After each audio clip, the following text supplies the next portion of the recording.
मैं मां नहीं बन सकती।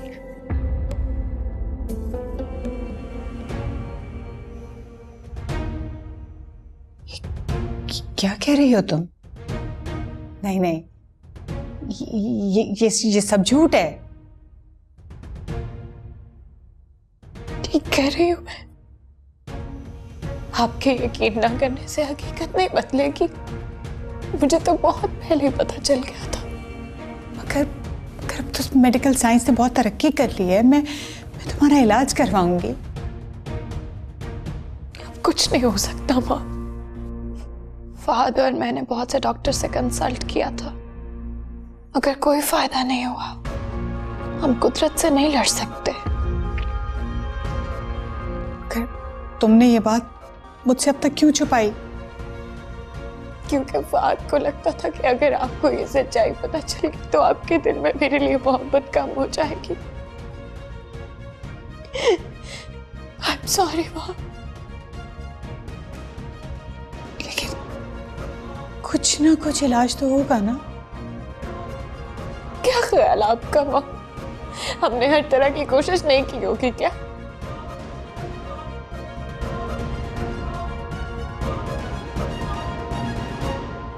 इसका मतलब है कि ताबीर ने हमें एक बार फिर शिकस्त दे दी। ताबीर ने नहीं, अम्मी कुदरत ने। बंद कर दे ये जंग। तस्लीम कर ले अब इस हकीकत को। अगर कुदरत भी यही चाहती है तो अब आपको भी हथियार डाल देने चाहिए। नहीं नहीं ज़ारा, मैं तुम्हारा इलाज करवाऊंगी। तुम ठीक हो जाओगी। ऐसे कैसे हो सकता है? नहीं, ट्रस्ट मी, तुम ठीक हो जाओगे।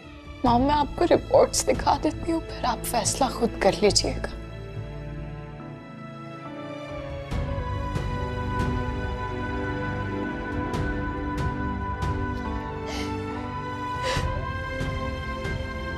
I'm sorry माँ।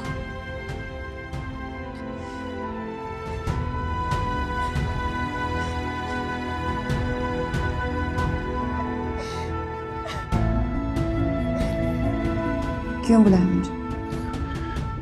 देखो मैं जानता हूँ तुम मुझसे बहुत ज़्यादा नाराज़ हो। तुम्हें मुझे एक बहुत अच्छा दोस्त मिला है और मैं उसे खोना नहीं चाहता। मैं जानता हूँ मैंने तुम्हारा दिल दुखाया है, तुम्हें तकलीफ दी है। उस सब के लिए मैं तुमसे माफ़ी चाहता हूँ। प्लीज़ मुझे माफ़ कर दो। ये नाराज़गी मुझसे बर्दाश्त नहीं होती। अच्छा, वो क्यों? पता नहीं सारा, बस मुझे अच्छा नहीं लग रहा।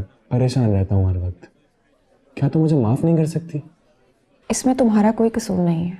सारा मैं नहीं जानता कि किसका कितना कसूर है, लेकिन मुझे दुख है कि तुम दुखी मत हो। ज़ारा मेरी बहन है, उसने मेरा दुख महसूस किया, ये बहुत बड़ी बात है।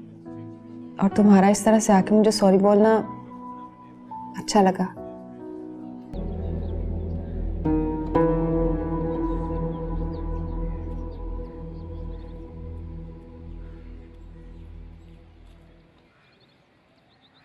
अजान, अजान।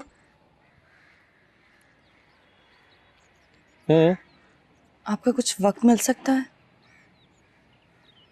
मैंने तो सारी जिंदगी तुम्हारे नाम कर दी थी। कुछ वक्त मिल सकता? खैर कहो। मैंने आपकी और ज़ारा की बातें सुनी, बहुत अफसोस हुआ बातें सुनकर। इस दुख का इजहार आप बराह रास्त उनसे कीजिएगा। मैंने तो वैसे ही बात की है। आप सारा से शादी क्यों नहीं कर लेते? पहली बात तो ये आप कहना बंद करो, और दूसरी बात ये कि ये मेरा पर्सनल मैटर है। मुझे कोई हक नहीं इस पे बात करने का। हाँ, बात करने में कोई हर्ज नहीं है। मैं वही बात तो कर रही हूँ। पहले तो बड़ा इतरा रहे थे तुम इस रिश्ते पर, और अब यकायक इस फैसले को बदलने का मतलब? इंसान मौसम आते जाते रहते हैं, सर्दी, गर्मी, पतझड़, बाहर भी आ जाती है। लेकिन कोई एक मौसम ऐसा होता है जो इंसान पे डेरे डाल देता है। शायद मुझे खिज़ा ने पसंद कर लिया। अल्लाह, सीधी बात करो अजान। सीधी बात ही तो कर रहा हूँ। खिज़ा आती नहीं है,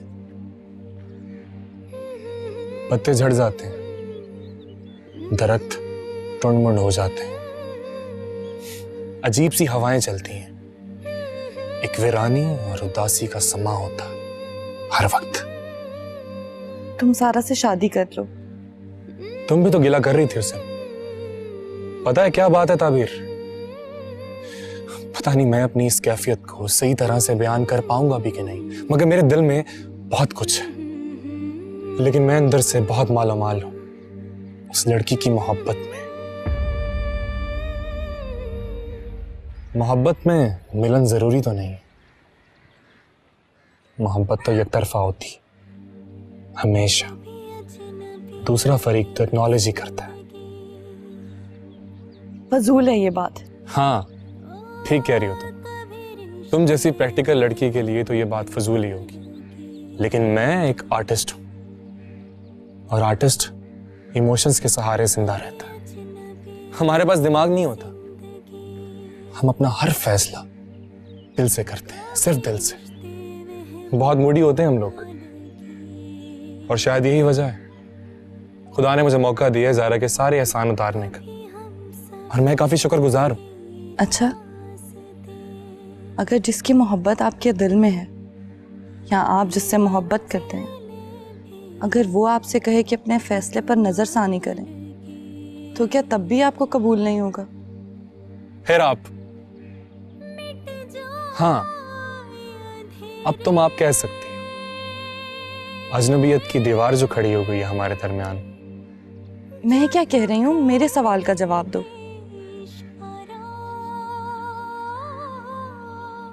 देखो, मेरे लिए तुम्हारे सवाल का जवाब देना मुश्किल है। वो अच्छी लड़की है, हाँ जज्बाती जरूर है, लेकिन ऐसी लड़कियां जब किसी की हो जाती हैं तो सिर्फ उसी की हो जाती हैं। अगर तुम्हारी और उसकी शादी हो जाती है तो वो तुम्हें सर आंखों पर बिठा के रखेगी, यकीन करो मेरा। बड़ी अजीब मंतक है तुम्हारी। मुझे ये बताओ कि तुम्हारा इंटरेस्ट क्या है मेरी शादी में, तुम्हें इससे क्या मिलेगा? इस सवाल का जवाब तुम्हें मेरी आंखों में नजर नहीं आ रहा, और अगर नहीं आ रहा तो अपने दिल में झांक कर देख लेना।